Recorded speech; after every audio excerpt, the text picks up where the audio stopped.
سلام بچه ها، خیلی خوش اومدین به این ویدیو. امروز اومدیم یه اتچمنت خیلی گاد اچس بهتون بدم.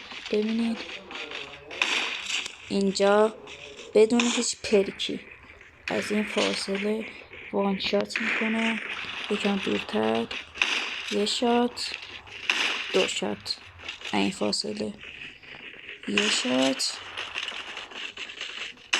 دو شات، سه شات، یعنی واسه شات میندازه. ولی با این پرکا که حتما هم لجن باشه که خیلی بهتره. این پرک و این پرک رو براش بندازیم که دیگه اصلا این پرک اینی که عکس شاتگان داره. خب مثلا الان بین این تیرما 6 لیز به موومنت میزنی میره بالا. ببینین وان شات اونو با 2 شات تضمینی هیپ فایر ها رو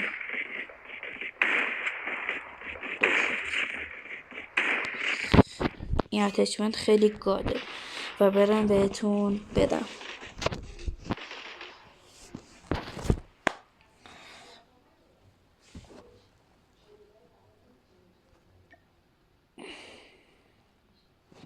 و اگرم دوست دارین اتچمنت خیلی گادی بهتون بدم حتما بگین چه اتچمنت چه گانی میخواین.